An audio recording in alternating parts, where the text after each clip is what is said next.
नमस्कार, स्वागत है आपका आपके अपने YouTube चैनल अपनी हिंदी अपनी पहचान पर। बच्चों, हम वर्णों के बारे में पढ़ चुके हैं। कई क्लास हमने वर्णों के बारे में ले ली है, स्वरों का वर्गीकरण और व्यंजनों का वर्गीकरण। अब इससे जो विषय वर्ण का हमारा, इसके अंदर हमारा सबसे महत्वपूर्ण हिस्सा रहता है उच्चारण स्थान, जो कि हिंदी भाषा को सीखने के लिए भी शब्दों का या वर्णों का सही तरीके से उच्चारण करने के लिए भी बहुत जरूरी है और हर प्रतियोगी परीक्षा में इसमें से प्रश्न पूछा जाता है। उसके हिसाब से भी ये बहुत महत्वपूर्ण है। इसको यदि आप ध्यान से समझोगे, अच्छे से समझोगे, तो मैं दावे के साथ कहती हूँ कि आपको यह समझ आ जाएगा और आप इसमें गलती कभी नहीं करोगे। देखो, कोई भी चीज समझने के लिए आपको उसके आधार तक पहुंचना होता है। रट्टे लगाकर आप जो याद कर लोगे वो ज्ञान सिर्फ अस्थायी है। स्थायी ज्ञान के लिए आपको आधार को समझना होगा और उसके लिए आप जो ये उच्चारण स्थान है, उच्चारण स्थान सब बोलते हैं, हम सब बोलते हैं, तो उच्चारण स्थान हमारे सबके पास है, तो उनके हिसाब से हमें इनको याद करना है। हमें अपने मुख के हिसाब से इनको याद करना है। वो कैसे कि हमें पहले पता होना चाहिए कि वो कौन से अव्यय हैं, कौन से भाग हैं जहाँ से वर्णों का उच्चारण होता है और उनको क्या नाम दिया गया है और उन नामों से कौन कौन से वर्णों का उच्चारण होता है। देखिए, जो हमारे मुख के जो अव्यय हैं, जो भाग हैं जहाँ से वर्णों का उच्चारण होता है, ठीक है। ये यहाँ पर एक चित्र के माध्यम से भी मैं आपको समझाऊंगी, लिखूंगी यहाँ पर, और आप अपने ऊपर भी उनको लागू करके देखोगे। पहले देखो, हमारे ये कंठ से हमारे वर्ण बोले जाते हैं। कंठ से, ये हो गया हमारा कंठ। कंठ से बोले जाने वालों को कंठे कहा जाता है। उसके बाद बात आती है हमारे तालु की। क्या? तालु, आधा तालु। आप देखोगे, आ करके देखोगे कि आपके मुख में एक मांस का टुकड़ा ऐसे उल्टा लटका हुआ है, जिसको कोआ या काग बोलते हैं, ठीक है। वहां पर होता है हमारा तालु, ठीक। उसके बाद आती है मूर्धा। मूर्धा कौन सी होती है हमारे? जब आप आपकी जिह्वा के पश्च भाग कौन सा पढ़ा था ना हमने? पश्च भाग, अग्र भाग, मध्य भाग। तो पश्च भाग कौन सा है? ये नोक वाला भाग, हमारी जीभ का ये पश्च भाग है। आप इसको ऊपर की तरफ ऐसे स्पर्श करते हुए पीछे लेके जाइए। पीछे आपको खुरदरा सा महसूस होगा। वो जो खुरदरे सी जगह है, वहां पर वो हिस्सा है हमारा मूर्धा का। कौन सा? मूर्धा का। उसके बाद बात आती है, हम देखो यहाँ से अंदर से बाहर की तरफ आ रहे, फिर आते हैं हमारे दांत, ठीक है, जो दांतों से बोले जाते हैं, जिनमें दांतों की भूमिका होती है। फिर उसके बाद आते हैं हमारे होठों की भूमिका होती है। फिर उसके बाद आते हैं नाक। मुख्य तो ये हो गए। कुछ क्या होते हैं हमारे दो अवयव से मिलकर बोले जाते हैं, वो वहां पर काम करते हैं, उनके बारे में अभी हम पढ़ेंगे। जो कंठ से बोले जाते हैं, ये समझ आ गया होगा आपको। साथ के साथ आपको महसूस करना है, हाँ हमारा कंठ कहाँ है, तालु कहाँ है, मूर्धा कहाँ है, और ये तो नासिका। थोड़ा सा आप इसी में गुजर हो जाते हैं, मूर्धा में और तालु में। बाकी तो सभी पता ही होता है सबको। जो कंठ से बोले जाते हैं उनको कंठे कहा जाता है। उनको क्या कहा जाता है? कंठे उनको कहा जाता है। तालु से बोले जाते हैं जो वर्ण, उनको तालव्य कहा जाता है। जो मूर्धा से बोले जाते हैं उनको मूर्धन्य कहा जाता है। जो होठों से बोले जाते हैं उनको ओष्ठ्य कहा जाता है। जो दांतों से, जिनमें दांतों की भूमिका होती है, उनको दंते कहा जाता है। उनको दंते कहा जाता है।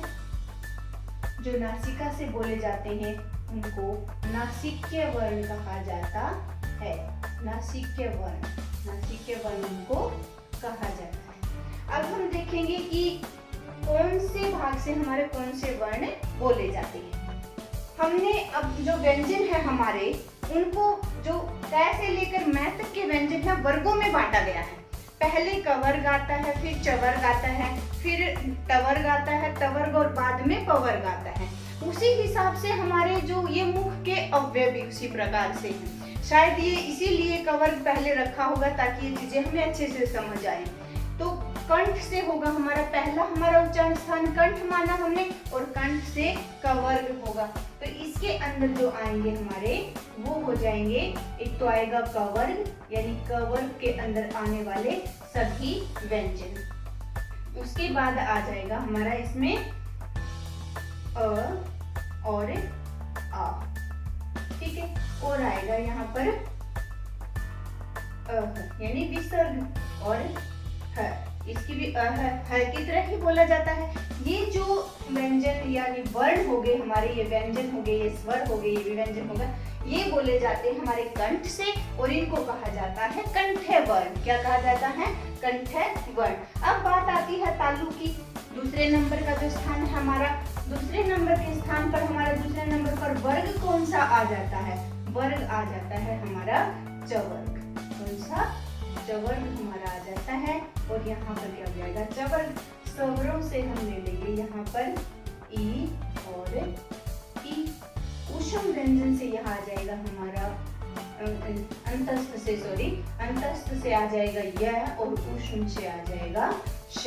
यहाँ पर हमारे जो तालु से बोले जाते हैं ये वर्ण हो जाएंगे। अब बात करते हैं मूर्धा की। मूर्धा तीसरे नंबर पर है और हमारा तीसरे नंबर पर वर्ग कौन सा है?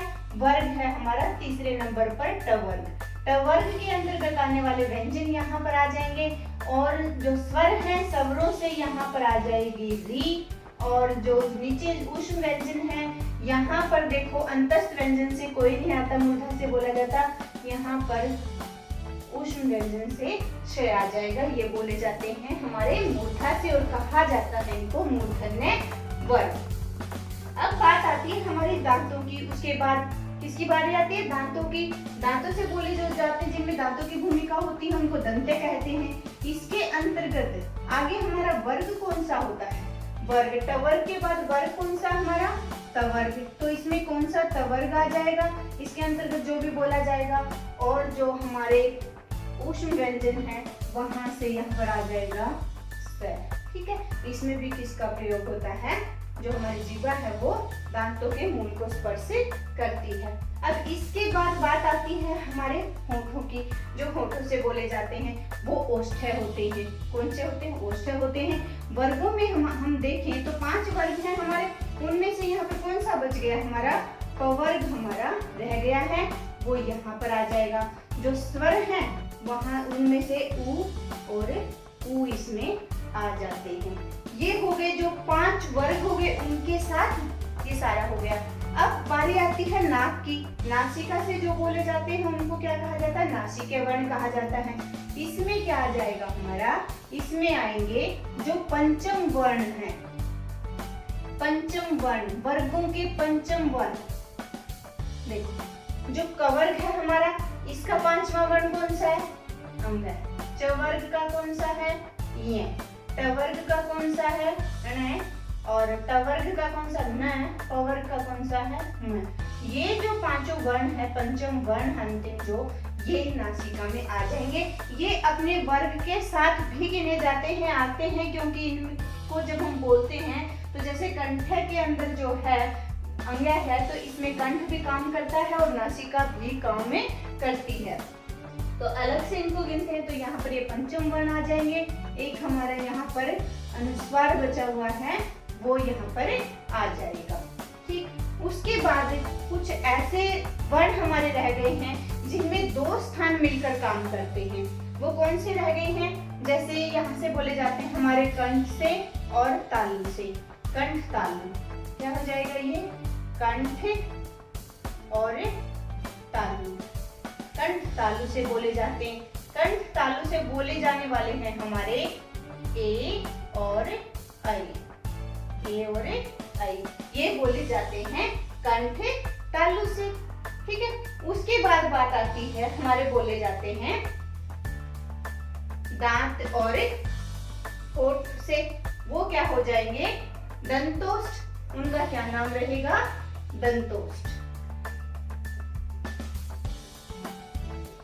दंतोष्ठ। दंतोष्ठ में आता है हमारा एक वर्ण और वो है व। कौन सा? व। इसमें देखो, ध्यान से देखना, इसमें हमारा जो है वो ऊपर वाले दांत, ऊपर वाले दांत और क्या? निचला होंठ। निचला ऊंट काम करता है, ये आपस में स्पर्शित होते हैं। आप बोल कर देखो इनको, जब आपको समझ आ जाएगा। वह किस में आता है? दंतोष्ठ में आ जाता है। अब बात आती है यहाँ पर कंठोष्ठ की, जो कि कंठ से और ओठों से मिलकर बोले जाते हैं उनको कहा जाता है कंठोष्ठ।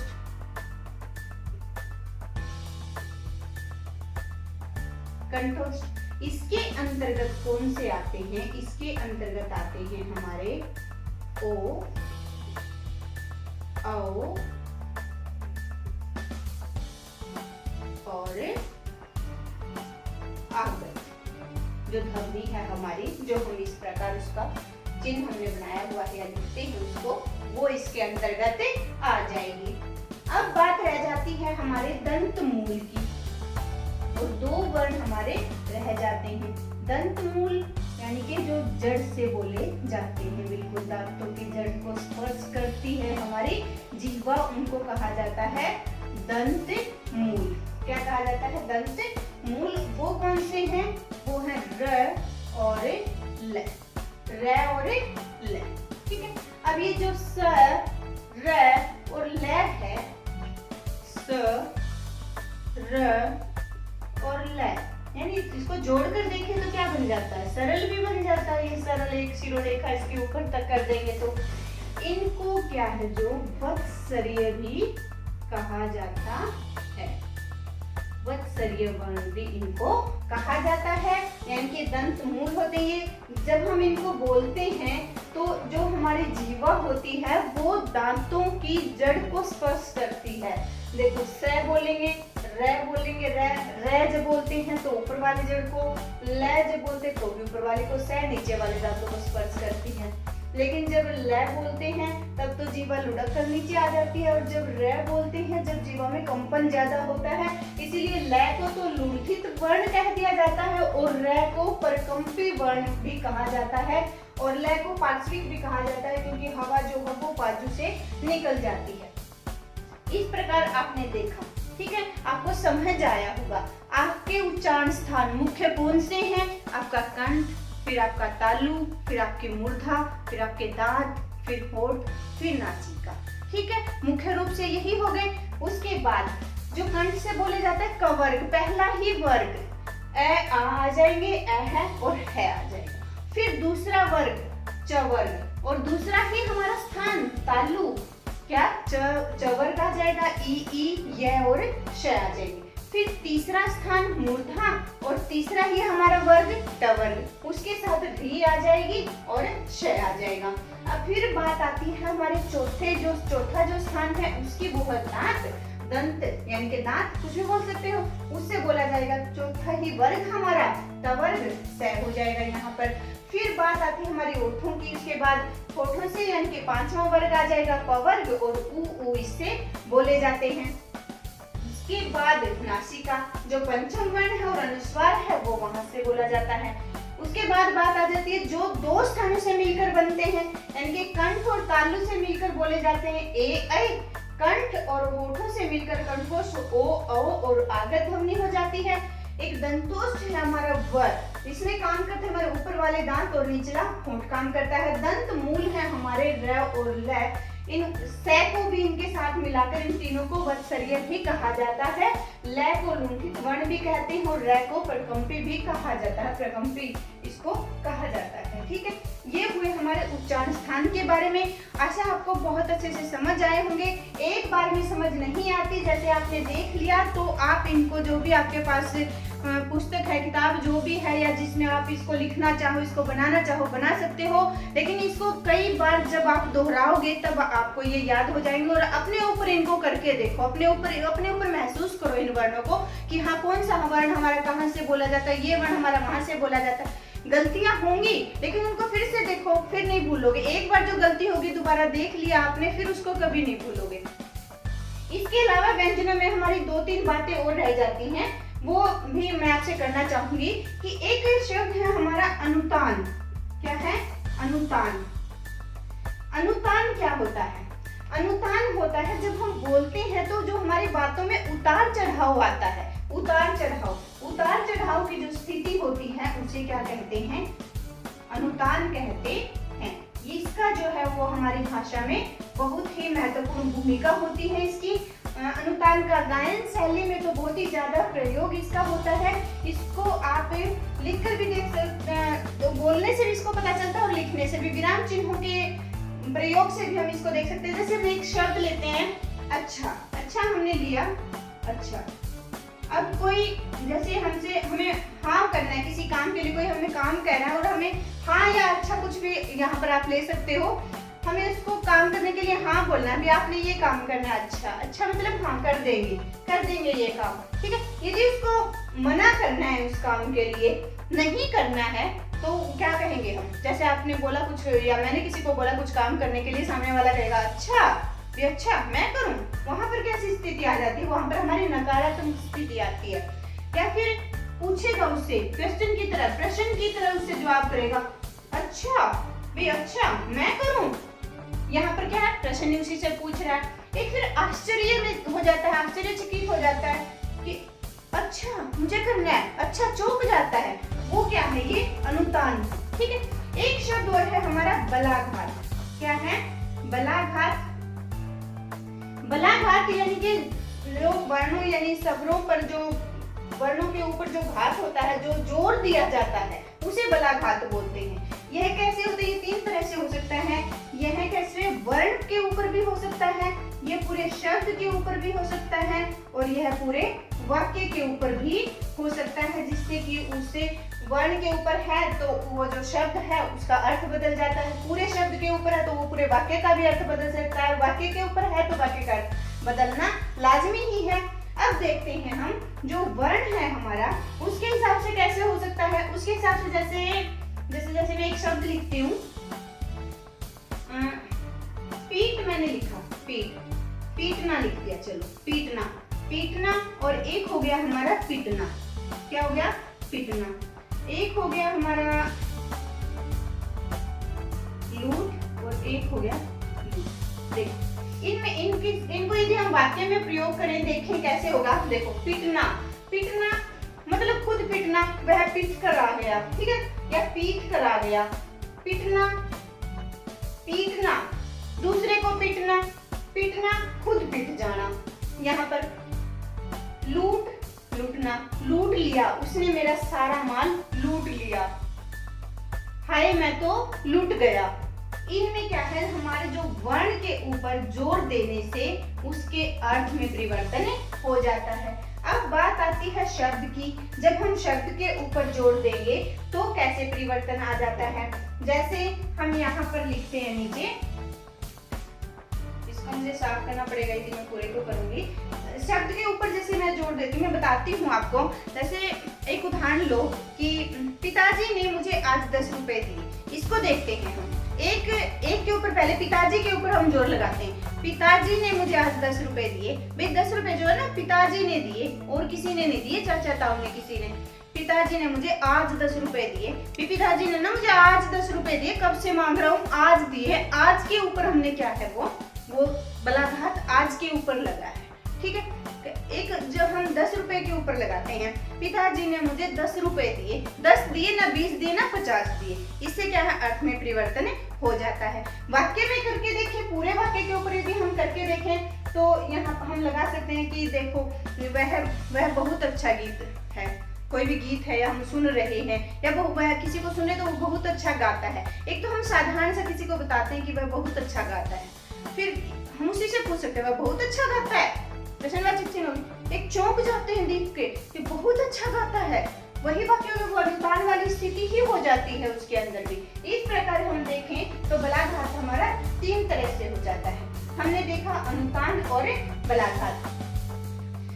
अब वर्णों के बारे में हमने लगभग जानकारी जो है वो प्राप्त कर ली है। यदि कुछ इनमें रह गया है तो मुख्य बिंदु ढूंढ कर या इनके अंदर से भी कुछ बातें ऐसी जो हमने बोली हैं, जो लिखी नहीं गई हैं, उन बातों का जिक्र जो है हम अपनी अगली वीडियो में करेंगे। और उसके बाद जो इनसे प्रश्न पूछे जाते हैं अपनी प्रतियोगी परीक्षाओं में, उन सभी प्रश्नों के ऊपर भी आगे हम बात करेंगे। वीडियो आपको पसंद आई हो तो कमेंट में जरूर लिखना, शेयर करना, लाइक करना, सब्सक्राइब भी करना, और खुश रहना, स्वस्थ रहना। जय हिंद, जय भारत।